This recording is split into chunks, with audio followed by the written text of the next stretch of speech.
আসসালামু আলাইকুম স্টুডেন্ট, সবাই তোমরা কেমন আছো? আশা করি সবাই অনেক অনেক ভালো আছো। তো স্টুডেন্টস, আজকের ভিডিওতে আমরা একজন ছোট ভাইয়ার প্রবলেম সলভ করব।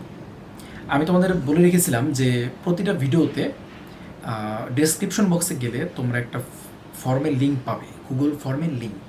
সেখানে তোমরা তোমাদের প্রবলেম অ্যাকাউন্টিং রিলেটেড যে কোনো প্রবলেম তোমরা ওখানে সাবমিট করতে পারবে।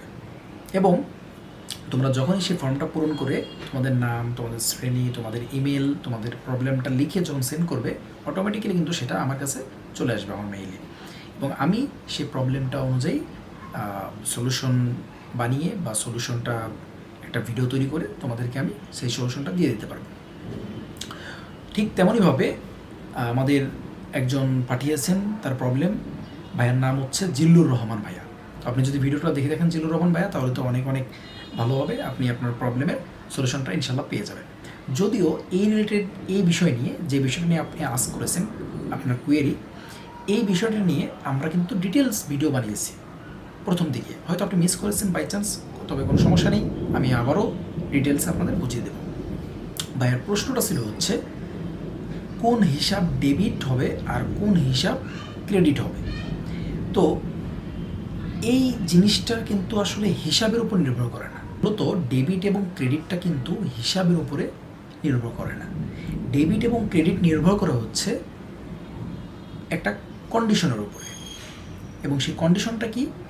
সম্পদ ব্যয়, এই দুইটা হিসাবের মূলত আধুনিকভাবে 4 শ্রেণীতে ভাগ করা যায়: সম্পদ, ব্যয়, আয়, দায়। তো সনাতন পদ্ধতিতে আরও কয়েক প্রকার ছিল, বাট আধুনিক পদ্ধতিতে 4 প্রকার করা যায়। তো এই হিসাবগুলোর মধ্যে সম্পদ এবং ব্যয়, এই দুইটা হিসাব, সম্পদ এবং ব্যয়, একটা ব্যবসা প্রতিষ্ঠানের সকল সম্পদ জাতীয় হিসাব এবং সকল ব্যয় জাতীয় হিসাব, এই দুইটা হিসাব যখন বৃদ্ধি পাবে, অর্থাৎ একটা ব্যবসা প্রতিষ্ঠানের সম্পদ যখন বৃদ্ধি পাবে অথবা অন্যদিকে ব্যয়ও যখন বৃদ্ধি পাবে, এই দুইটার যে কোনো একটা যদি বৃদ্ধি পায়, সেই ক্ষেত্রে এই সম্পদ এবং ব্যয় হিসাবটা হবে ডেবিট। যদি বৃদ্ধি পায়, সম্পদ বৃদ্ধি পেলে সম্পদ রূপে ডেবিট, আবার সম্পদ হিসাব ডেবিট, আবার যদি ব্যয় বৃদ্ধি পায় ব্যয় হিসাব ডেবিট। অন্যদিকে এই সম্পদ এবং ব্যয়, একটা ব্যবসা প্রতিষ্ঠানের সকল ধরনের সম্পদ এবং ব্যয় জাতীয় হিসাব যদি হ্রাস পায় বা সোজা কথায় কমে যায়, তাহলে হবে ক্রেডিট। তাহলে আপনার প্রশ্নটা ছিল যে কোন হিসাব ডেবিট হবে আর কোন হিসাব ক্রেডিট হবে। এখানে কিন্তু নির্দিষ্ট করে বলতে পারবো না আমি যে সম্পদ হিসাব ডেবিট হবে, ব্যয় হিসাব ক্রেডিট হবে, বা আয় হিসাব ডেবিট হবে, দায় হিসাব ক্রেডিট হবে, না, এভাবে বলা যাবে না।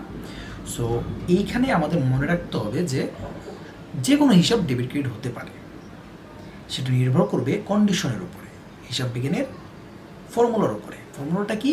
আমরা এই নিয়ে কিন্তু অনেক ডিটেলস একটা ভিডিও বানিয়েছি, সেটা প্রথম দিকে রয়েছে। আমি চেষ্টা করবো এই ভিডিওর ডিসক্রিপশন বক্সে সেই লিঙ্কটা দিয়ে দিতে, অথবা আই বাটনে দেখে নেবেন। তাহলে আমরা বুঝলাম যে কন্ডিশনটা কি, একটা ব্যবসা প্রতিষ্ঠানের সম্পদ এবং ব্যয় জাতীয় সকল হিসাব যদি বৃদ্ধি পায় বা বেড়ে যায়, ইনক্রিজ হয়, তাহলে হবে ডেবিট। আর যদি কমে যায়, সম্পদ এবং ব্যয় জাতীয় হিসাব হ্রাস পায় বা ডিক্রিজ হয়, তাহলে হবে ক্রেডিট। বাকি থাকলো আর কি? দুইটা হিসাব, সম্পদ এবং ব্যয় চলে গেল, বাকি থাকলো দায় এবং আয়।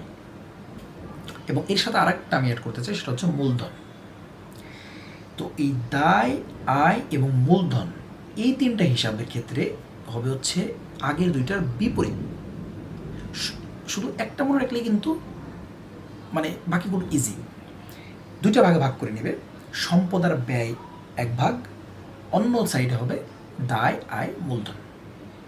এই দুইটা যখন তোমরা সেপারেট করতে পারবে, মাথায় তোমরা বিল্ট ইন করে নিতে পারবে যে এই দুইটা সেপারেট, সম্পদ এবং ব্যয় এক গ্রুপ, দায়, আয়, মূলধন এক গ্রুপ, তখন তোমরা যে কোনো একটা গ্রুপের ডেবিটকে নির্ণয় করতে পারলে আরেকটা গ্রুপ ইজিলি পারবে, খুবই ইজিলি পারবে।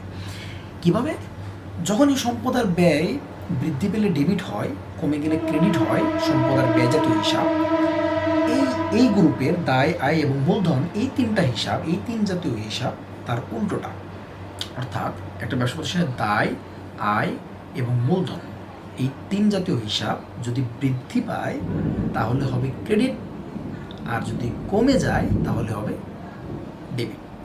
তাহলে উল্টো হলো না, সম্পদ আর ব্যয় বৃদ্ধি পেলে হয় ডেবিট, আর এই পাশে এই গ্রুপে কি দায় আয় এবং মূলধন বৃদ্ধি পেলে হয় ক্রেডিট, উল্টোটা। আর ওইদিকে সম্পদ আর ব্যয় কমে গেলে হয় ক্রেডিট, আর এদিকে দায় আয় এবং মূলধন কমে গেলে হয় ডেবিট। তাহলে কিন্তু পুরোপুরি এই গ্রুপের থেকে এই গ্রুপের ডেবিট নির্ণয়টা উল্টো। তাহলে একটা যদি আমরা মনে রাখি, একটা মাত্র গ্রুপের যে সম্পদ আর ব্যয়টা মনে রাখবো, বাকিগুলো মনে রাখবো না, ওকে ইটস ওকে। আর দুইটা মনে রাখলো ওকে। সম্পদ আর ব্যয় যদি মনে রাখি, যে সম্পদ আর ব্যয় যদি কখনো বৃদ্ধি পায় তাহলে হবে ডেবিট। সম্পদ আর ব্যয় জাতীয় হিসাব একটা বিষয় বলছি না, সকল ধরনের সম্পদ হিসাব, সকল ধরনের ব্যয় হিসাব যদি বৃদ্ধি পায় তাহলে হবে ডেবিট, আর যদি কমে যায় তাহলে হবে ক্রেডিট। আর বাকি যে তিনটা রয়েছে এটা উল্টোটা, বৃদ্ধি পেলে হবে ক্রেডিট, কমে গেলে হবে ডেবিট। তো আশা করি যে তোমরা এই বিষয়ে ক্লিয়ার হয়েছো, আর যারা ওই ভিডিও থেকে ক্লিয়ার হয়েছো তারা তো অনেকটাই ক্লিয়ার হয়ে গিয়েছো। আজকে আবারও সেটা রিভাইজ হলো বা রিকল হলো। আর জিল্লুর রহমান ভাইয়া, thank you so much for your question. আর এইভাবে তোমরা কোশ্চেন করবে, তোমাদের যে কোনো প্রবলেম হলে, যে কোনো প্রবলেম অ্যাকাউন্টিং রিলেটেড, তোমরা আমার ওই স্টেপটা ফলো করে, খুবই ইজি একটা সিম্পল স্টেপ দিয়ে রেখেছি প্রবলেম তোমাদের আস্ক করার জন্য, কমেন্টও আস্ক করতে পারো, অথবা সেই ফর্মটা ফিল আপ করে দিলেই আমার কাছে কিন্তু প্রবলেমটা চলে আসবে। যেমন আমি এখন নাম সহ জিল্লুর রহমান ভাইয়ের প্রশ্নটা দেখতে পাচ্ছি, প্রবলেমটা। তো একজনের প্রবলেম যখন ক্রিয়েট হয়, সেই প্রবলেমটা সলিউশন আকারে যখন ভিডিও আকারে প্রকাশ করি, তখন সেটা আরও যে 10-12 জনের প্রবলেম থাকে সেটা কিন্তু সলভ হয়ে যায়। So that's all for today. আর ওই ভিডিওটার লিঙ্কটা অবশ্যই দিয়ে রাখবো আমি আই বাটন অথবা ডিসক্রিপশন বক্সে, তারপর ওটাও দেখে নিবে, কারণ ওখানে আরও বিশদভাবে আমরা আলোচনা করেছি একদম বোর্ডে লেখালেখির মাধ্যমে। So thank you so much, সবাইকে ধন্যবাদ।